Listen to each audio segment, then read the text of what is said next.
Olá, queridos alunos! Na nossa videoaula dessa semana, vou estar falando sobre romantismo, história da arte, capítulo, parte 19, ok? O romantismo foi uma vertente artística que nasceu na Europa e consistiu em uma oposição aos valores racionais do neoclassicismo, ok? Como estética literária, há essencialmente um apelo ao egocentrismo do artista, a fantasia e a idealização, tá bom? O movimento ele surge, tá? Na Europa, que passava por diversas mudanças econômicas e sociais, tá bom? Primordialmente influenciadas pela Revolução Industrial e pela Revolução Francesa daquela época, tá? Já no Brasil, o romantismo marcou a formalização da literatura brasileira. Contou com diversos autores e uma produção riquíssima na prosa e na poesia. Neste contexto, a gente, vou passar para vocês um pouco mais sobre esse período literário na Europa e no Brasil, tá? E suas principais características também. Claro que depois vocês vão poder ler muito mais no livro. Eu estou fazendo apenas um resumo, tá? E aí a gente chega no contexto histórico, tá? O romantismo, ele surge na Europa, inicialmente na Alemanha, Inglaterra e França, tá? Formalmente, o movimento literário ganhou contornos na última década do século XVIII. Porém, suas características já eram delineadas desde 1760, olha que bacana, durante o período iluminista, tá? E pendurou até a segunda metade do século XIX. Bacana, né? Entre os principais elementos históricos que influenciaram o romantismo, galera, no caso, a ascensão da classe burguesa na Europa foi a mais proeminente, tá? Juntamente com a Revolução Industrial, que é aí de 1760 a 1820, tá? E a Revolução Francesa, que é de 1786, ou de 89, tá? Os valores burgueses moldaram uma nova forma de ver o mundo, com a classe tornando-se um amplo público leitor. Bacana, né? Por isso, pode-se afirmar que o romantismo consiste em um gênero burguês. Olha, o declínio do absolutismo e sua substituição pelo liberalismo econômico também foi um ponto importante desse período. Além disso, a Europa vivia a chamada Era Napoleônica, né? A Era Napoleônica, ela varia aí entre 1799 a 1815, tá?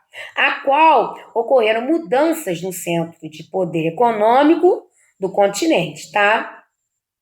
Em nível mundial, algumas colônias europeias na América já conquistavam sua independência, marcando o início do declínio do colonialismo europeu.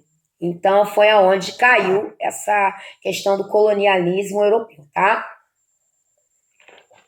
Mas aí, olha só, nesse contexto, gente, a independência do Brasil ocorreu em 1822, consequência da vinda da família real portuguesa, né, em 1808 aqui para o Brasil, fugindo das tropas napoleônicas que invadiram Portugal. Com isso, houve um início da formação de um mercado leitor, ainda que mínimo, tá, em terras brasileiras. Lembrando também que a família real adorava ler, tá? Ademais, a sociedade da época ainda convivia com a escravidão. Existiam também poucas universidades no país, é claro, e o nível de alfabetização da população ainda era muito baixo. Lembrando que os jesuítas tentaram ensinar a ler os índios, mas não tentaram ensinar a ler os negros, tá, gente? Não vamos esquecer disso. E aí a gente pega as características, tá? Apesar da sua particularidade, é claro, de cada país que o romantismo ocorreu, é possível também elaborar as principais características que repassam o romantismo como corrente literária, tá bom, gente? No caso aqui eu estou citando principalmente na questão europeia. Então vamos lá. A primeira característica o subjetivismo, tá? E o egocentrismo. Os escritores românticos e suas obras recaíam na valorização do interior do indivíduo. Portanto, havia um culto ao ego e à subjetividade do ser. Assim, para os românticos, expressão da alma é a expressão do eu, tá bom? Bem forte, né? Então, o ego deles era assim, sinistro, tá? Vamos esquecer disso. Então, eles retratavam também os exageros, tá, gente? Do amor, da emoção, das instituições, mesmo que haja distanciamento das convenções sociais, tá? A outra característica é a divinização da mulher, tá? A mulher é vista como uma semideusa, isto é, possui diversas virtudes e é mais próximo da perfeição absoluta na realidade terrena, tá? Com isso, a figuração feminina é retirada de seu cotidiano, de sua humanidade comum e alcança as alturas de uma pureza, gente, assim, no caso, arquetípica, tá? Assim, então a mulher passa a ser idolatrada mesmo, tá? O outro é o escapismo, tá? É outra característica, escapismo, que ocorre de diversas formas, seja pela imaginação, pela fantasia, pela volta ao passado, pela nostalgia, pelo espaço em si, né? O escritor romântico distancia-se da realidade fria e opressora que vive, tá bom? E a última é o apego, o apego à religiosidade, que aqui não há um vazio para a existência humana, mas sim um senso de espiritualidade que permite ao escritor romântico, é claro, discutir sobre a salvação, os pecados, a sua posição na realidade terrena, né?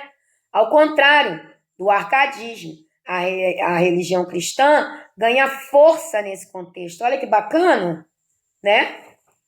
Além dessas características, é claro, tem também o culto à natureza, o senso de historicidade, né? O fascínio pela noite, o apego, gente, à pátria romântica, o nacionalismo, tá? Isso também são características. E a ironia, que marcam presença no romantismo, tá? Muito legal. E aí, em relação ao romance romântico, há 4 subdivisões, tá?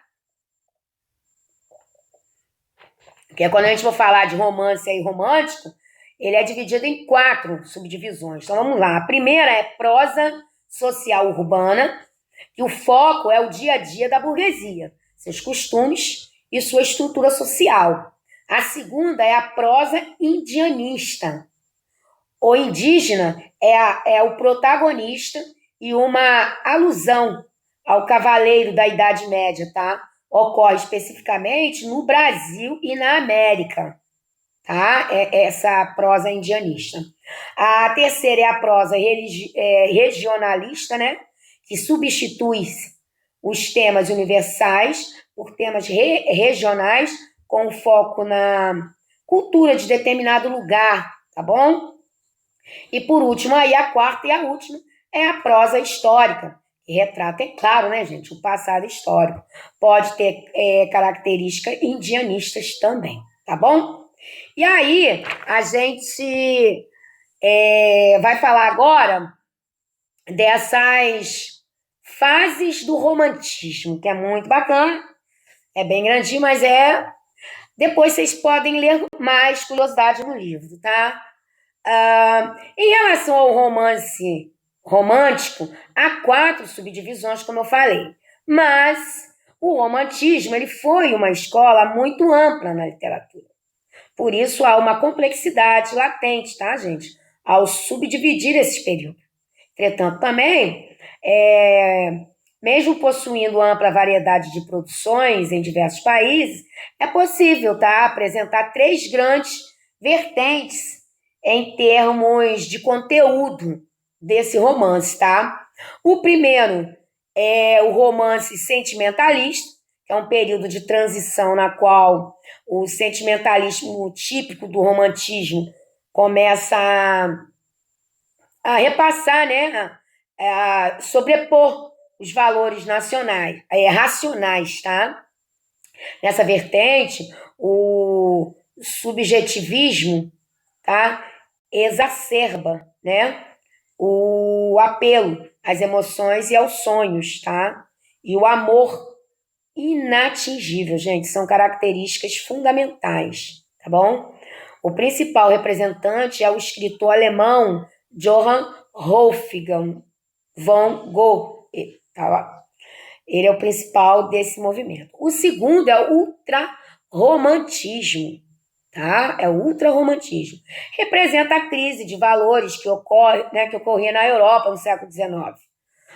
Por isso, assim, possui contornos dramáticos, mais delineados, tá? Sofrimento, a depressão e o apego à morte marcam essa fase que também ficou conhecida como o mal do século, tá? Ou ainda bironismo, né? Devido ao poeta inglês George Gordon Byron, tá bom? E por último, isso, a terceira vertente é o romantismo social e histórico, tá? Com todas as mudanças que a Europa passava durante o período de romantismo, problemas sociais começaram, é claro, a aparecer, ficando mais latentes. Por isso, as mazelas e injustiças, né, da população começaram a ser denunciados por diversos autores, tá? O romancista Victor Maria Hugo, tá? É o mais notório dessa vertente, tá? Desse período. E aí, essas características apresentadas serão em maior ou em menor grau, vai depender, né? Presente nesse romantismo aí de cada país, é claro, tá? Cada país vai ter suas próprias características. Mas como nós estamos no Brasil, vamos lá. A gente tem o romantismo brasileiro, não é bacana? Então, no Brasil havia apenas manifestações literárias. Com o romantismo ocorreu a formalização da literatura brasileira no cenário mundial, tá? O início oficial ocorreu com a publicação de Suspiros Poéticos e Saudades, de Gonçalves Magalhães, em 1836. Ao contrário das outras escolas literárias, as influências dos autores românticos brasileiros vieram da França, tá? Não de Portugal, marcando um antilusitanismo, tá bom? Além das características e fases gerais do romantismo, no Brasil há três pontos, gente, que devemos destacar, tá? O primeiro ponto é a criação de uma identidade nacional e linguística, juntamente com o indianismo, tá? É possível averiguar três gerações: a indianista, tá? A ultrarromântica e a terceira, que é a social. Tá bom? A primeira geração, essa nacionalista indianista, o enfoque temático dessa geração é o nacionalismo, tá? O saudosismo e a criação de um herói nacional utiliza a imagem do índio. Essa idealizada, né, é uma alusão ao cavaleiro medieval europeu.